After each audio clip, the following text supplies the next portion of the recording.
All the children in the room were drugged by the teacher, but only one boy could smell the meaning in the soup at a glance. Under the teacher's gaze, he pretended to drink the soup and secretly vomited it onto the ground while the teacher was not paying attention. After finishing the meal, all the students fainted and fell asleep. It turns out that the teacher drugged the children to prevent them from disturbing their good deeds. However, they did not realize that the boy was no longer in bed at this time. When they finally got along, the boy stole their clothes and burned them directly in the yard. Why not give it to you? The boy was chased by the dean and in a panic, he hid in an abandoned carriage, only to accidentally break through a murder case. The assassin immediately raised his gun to silence, but was stopped by the old man beside him. The old man signaled the boy to leave quickly. Assassin Lin Mo couldn't help but worry about Yang Yang. Don't you have it? However, the two of them never expected that the boy would suddenly return to the carriage, holding an earring in his hand. The old man saw that this earring belonged to a corpse on the ground, and he accidentally missed it. He didn't expect the boy's insight to be so meticulous. He just remembered this detail at a glance, and the old man instantly felt like a treasure. Based on his understanding of the surrounding environment, this boy must have come from the neighboring orphanage, so he immediately had an idea. What is his name? A few years later, Lin Mo followed his master into the industry and became a scavenger, specializing in cutting off the rear of the assassins of the Smiling Face organization, cleaning up traces, and forging scenes. However, during an operation, a child appeared at the scene, which instantly triggered memories of Lin Mo's childhood. It turned out that he had witnessed his mother being killed with his own eyes. Lin Mo's hesitation prevented him from completing the task within a safe time. When his master discovered it, he quickly left and stayed to handle it himself. However, by the time the master withdrew, it was already too late, which led to the exposure of his true appearance and worldly identity. According to the rules of the Smiling Face organization, the master was ultimately silenced by the assassin sent by Smiling Face. Master, on his deathbed, asked Lin Mo not to seek revenge and to leave Thailand as soon as possible. However, Lin Mo had already sworn in his heart that this revenge would be avenged, but the only clue at the moment was a thin and long splatter of blood on the wall. He knew almost nothing about Smiling Face, so he took over his master, continued to organize work for Smiling Face, and took the opportunity to collect information about the assassin, stimulating him to avenge his master. For several years, Lin Mo has been hiding in a high school, transforming into a chemistry teacher. Whenever he receives a Smiling Face text message, he extracts the secret code information left by the organization through the bulletin board. At night, he transformed into a scavenger wandering between the law and evil, and came to clean up after organizing assassins to commit crimes. The victim this time was a male, with a neck hook strangulation mark, a broken snake bone, conjunctival bleeding, and a fake hanging for suicide. Searching for corpses, the information left by the assassin may be a habit he has developed over the years for revenge. How fast do men have clocks that are destroyed, and they are mostly set to stop at about the same time? This is a trick commonly used by private detectives, which involves setting down a clock under the wheels of a surveillance object to record their daily departure time. It can be concluded that the deceased's profession is that of a private detective. Lin Mo also discovered that the deceased was smoking a Camel, but he smelled another mint type of smoke from the deceased, which suggests that it was likely from the killer. Meanwhile, Lin Mo also extracted some coarse cloth fibers from the deceased's nails. After everything was over, Lin Mo found the appropriate wire, tied it to the ceiling fan, left footprints on the stool with the corpse's shoes, placed the stool in the appropriate position, and finally left the food thread and locked the door from outside. A perfect suicide scene setup has been completed. Based on the information collected in recent years, Lin Mo feels that he is getting closer and closer to the killer who killed his master. However, he didn't know yet that the assassin had quietly arrived by his side, and that exploitation and hunting of him had quietly begun. That day, a new transfer girl came to the class. At the same time, Lin Mo also received another task, and everyone was slapped in the face by this web drama. He thought that movie-derivative web dramas were all garbage dramas that were riding on the heat, but only by watching the beginning of this drama, his cognition was completely overturned. Whether the actor's acting skills or the suspense foreshadowing, they had far surpassed the movie version. Without the pure suspense of cliché comedy, Sugar Scouts would only be good-looking. The story begins before Lin Mo became a disciple of the Tang dynasty. At this time, he was still a scavenger wandering between law and crime, specializing in helping assassins clean up crime scenes and erase traces.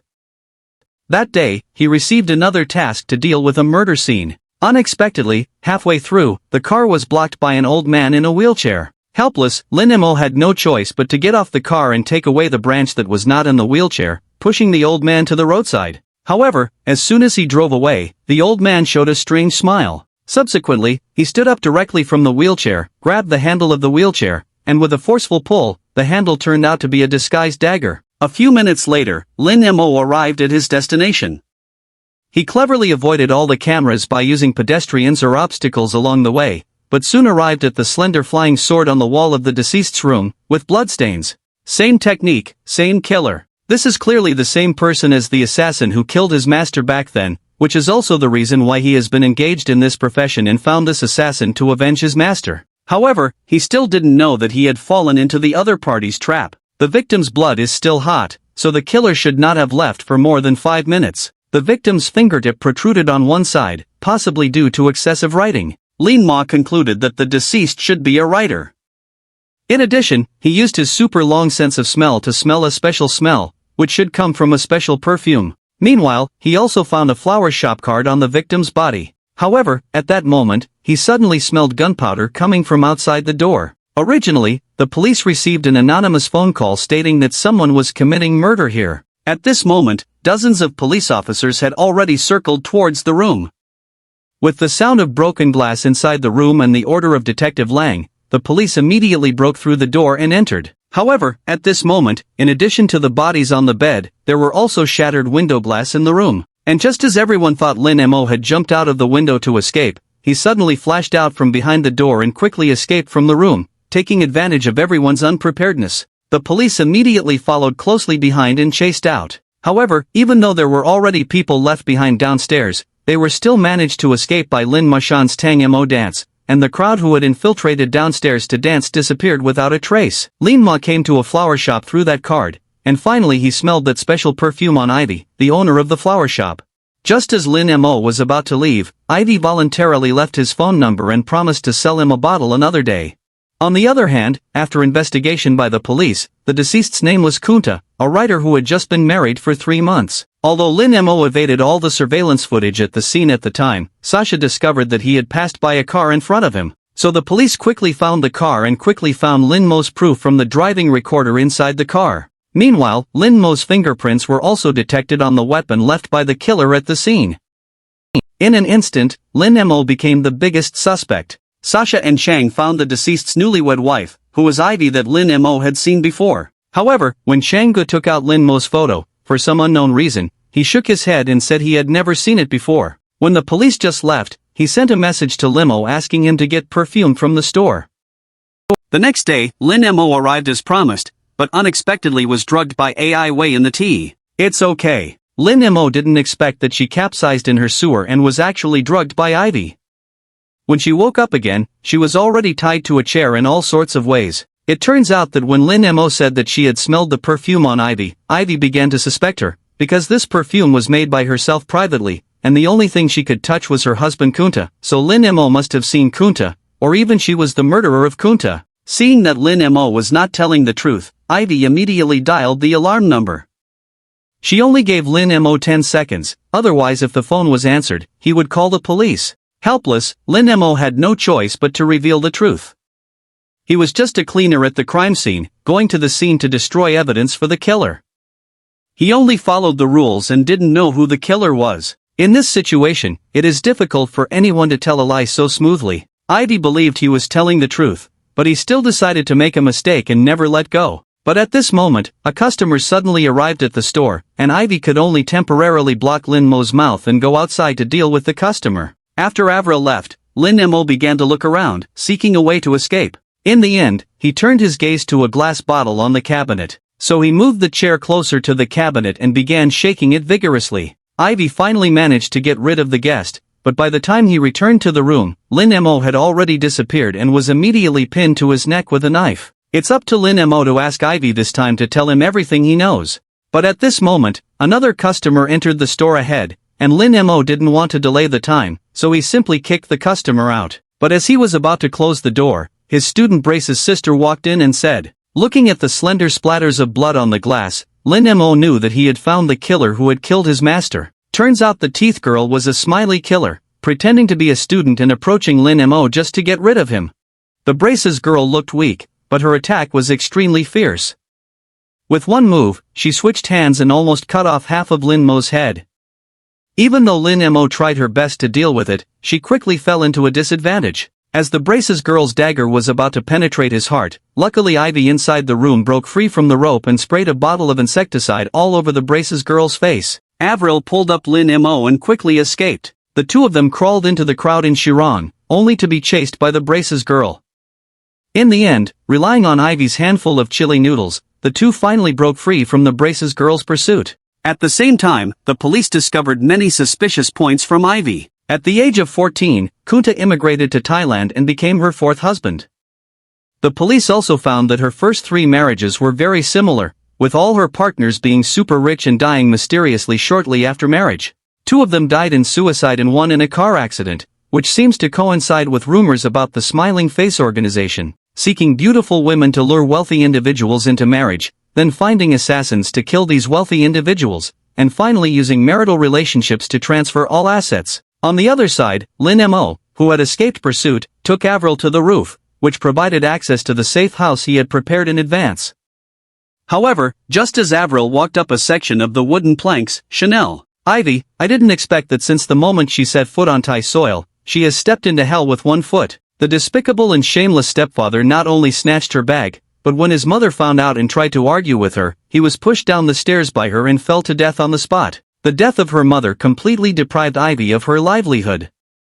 In order to make a living, she worked almost every job, including waiters and hourly workers, until she eventually became a rice wine companion. Later, because of his good looks, he was spotted by a boss who handed him a business card, saying that he could go on acting. I thought he could finally change his life, but on the first day of the audition, he was drugged by his boss and eventually criticized by everyone present. He was also recorded on video. They turned out to be the largest criminal organization in the local area, brainwashing and fraud, forcing good people to become changa wastes, and committing all kinds of evil deeds. The leader of the organization is called a Smiling Face. No one has ever seen his true face. Ivy was tattooed with a smiling face on the back of her ear by them. From then on, she followed their command and used her acting skills to lure the wealthy. After marrying them for a period of time, the Smiling Face organization would send assassins to kill the wealthy, and then Ivy would inherit their property and hand it over to the organization. Kunta was no exception this time, but unexpectedly, Ivy really fell in love with Kunta. However, he couldn't stop Kunta's death, so he decided to completely end this life and escape the control of his smiling face over him. However, there is only one way, and that is to find an opportunity to kill Smiling Face. However, let Lin Mo not explain. As far as he knows, Kunta doesn't have much assets, so why did Smiling Face bother to kill him so much? Perhaps by finding out the reason why Smiling Face killed Kunta, we can find Smiling Face. Prior to this, Lin Mo had always suspected that the death of Private Detective Gad was also related to Kinta, but through Avril, he confirmed this point. Ivy said that Kinta goes out around 7:10 every day, and the broken clocks found by Lin Mo on guard indicate that he has been tracking Kinta, placing them under the wheel of the monitored person to determine his departure time. This is a technique commonly used by private detectives, but why does he want to monitor Kinta? Avril doesn't even know, he doesn't even know guard at all. The two stayed up all night, but they still didn't know that Officer Sasha had found this place. And just as he was about to go upstairs, just as the elevator was closing, a hand suddenly reached in. The person who came is the braces girl. The two of them took the elevator to the top floor. As the elevator door slowly opened, Lin Mo, who was preparing to go downstairs, stood outside the door. 2 cute girls were riding in the elevator together. At the moment the elevator door opened, one of them drew a gun and the other drew a knife. Sasha is the police officer who came to arrest Lin Mo, but the braces girl is the assassin who came to kill Lin Mo. Sasha realized something was wrong and turned to catch the braces girl, but to his surprise, the braces girl was too powerful. Soon, Sasha was thrown out of the building by him. At this moment, Ivy picked up Sasha's pistol and shot wildly. Seeing the situation was not good, the braces girl dared not fight and jumped back and forth a few times before jumping from outside the wall to the lower floor. At this moment, Lin Mo also took the opportunity to bring up the salad. However, as soon as Sasha was out of danger, he handcuffed Lin Mo. At this moment, he was still very certain that Lin Mo was the culprit who killed Kunta, and the surveillance on the driving recorder and the fingerprints on the murder weapon were all conclusive evidence. You guys are thinking about Lin Mo. If he were a bad person, he wouldn't have saved his life just now. In the end, Sasha chose to trust Lin Mo and secretly let them go. The best way to end all this when facing the pursuit of the braces girl is to find the smiling face before he comes after her. Lin Mo found that smiling face always uses a fixed assassin. First, there was Lao Mo, who he had seen with a gun when he was a child. After Lao Mo disappeared, he became a strangler who liked to use a noose. Later, he was replaced by a braces girl who liked to use a knife. The death of Private Detective Qiu Ze was clearly not caused by the braces girl, and there were no new assassins to replace the braces girl. Therefore, Lin Mo speculated that this was very likely an urgent matter, and Smiling Face personally took action. The two of them arrived at Qiu Ze's room again, but to their surprise, all the items had already been moved to the police station by the police. However, on the day of the crime, the mud footprints left by Qiu Ze on the ground were still there. When it rained that day, he went straight to the kitchen after entering the door, probably to put something in it. Based on the supermarket receipt that Lin Mo found in his wallet that day, it should be a bag of rice. From the footprints, it can be seen that he put down the rice and hurriedly left the door, but Lin Mo found that there was no smell of fireworks in his kitchen, and he didn't even connect the gas.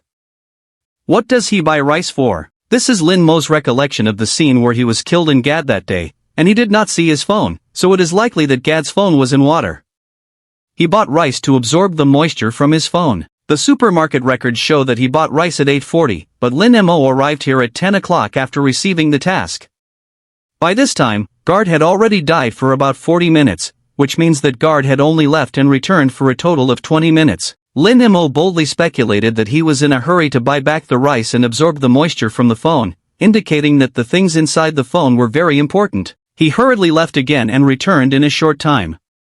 Perhaps he made an important phone call when he went out, so who did this call go to? The two of them immediately searched for a public phone within a 10-minute walk around and really found a clue. The owner of the phone confirmed that Guard did indeed make a phone call that night, but at that time he was sneaky. The woman did not see who he called or what he said, and his home phone was too old to find the broadcast number. But Lin Mo discovered a detail. At that time, Qiu Ze did not have anything like a phone book that could record numbers.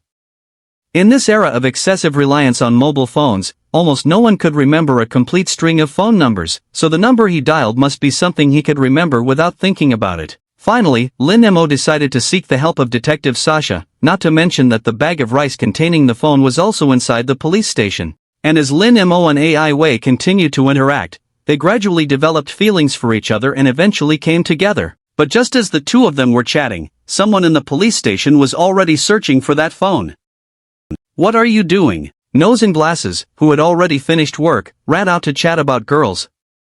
Suddenly, Nose remembered that his phone had fallen into the police station, so he returned to the station to get it. However, as soon as he entered the office, he saw a man in black searching everywhere. Without much time to think, the flute head immediately stepped forward to arrest him. However, the force value of the nose was too weak, and it was basically rubbed against the ground by the opponent. In the end, the black-clothed man managed to escape. However, during the fight, the two accidentally spilled their phones hidden in a rice bag. The next day, the police immediately conducted an investigation and found no record of the black-clad man entering or leaving the police station. Therefore, it was determined that this person came from within the police station. At the same time, Guard's internal phone had also been cracked, and all of it was secretly taken photos of Ivy, except for one photo of Ivy and a black-clad man. However, at this moment, police technicians unlocked the email of the deceased Kunta. Unexpectedly, Kunta implanted a Trojan into his own email. As they opened it, an important email had already been sent to all Thai media simultaneously. This email reveals Kunta's identity as the illegitimate child of Thailand's richest man, Zheng Suming, who died of cancer 6 months ago. His lawyer followed his last wish to find Kunta, who is the only heir and will inherit up to $6 billion in inheritance. Sasha immediately called Lin Mo to inform him of this news and asked him to be careful of the woman Ivy. Now it seems that Kunta's death should be related to that inheritance, and his wife Ivy is the biggest suspect. Lin Mo immediately understood everything, and Smiling Face knew Kunta's true identity from the beginning, so she asked Ivy to approach Kunta and marry him. Later, Kunta became suspicious of Ivy's identity and hired private detective Qiu Ze to investigate her. Originally, it wasn't Kunta that Giada had been tracking, but Ivy. After discovering it, Ivy reported to Smiling Face. Due to the urgency of the situation, Smiling Face automatically removed guard. However, Ivy had another plan. He wanted to use Lin Mo's hand to remove Smiling Face, completely break free from its control, and take the wealth as his own. Unexpectedly, she also became the wife used by Ivy. Lin Mo felt unwilling. He asked Ivy for confirmation and told me if it was correct. Ivy tried to explain, but ultimately couldn't make Lin Mo believe in herself. So Ivy went to the police station and found Detective Lang. He said he could share everything, but he had one condition: to hold a press conference for him. He solemnly announced in front of all the media that he would give up all his inheritance. When asked about the reason, he told the reporter. Ivy's actions regained Lin Mo's trust in him. Later, he accepted questioning from the police, but only admitted that he and Lin Mo were both used by Smiling Face. However, he had never seen the true face of Smiling Face, and in the end, the police had to let him leave. However, as soon as he returned home, someone had already followed him. Not long after, the Braces girl appeared in front of the trees with Avril.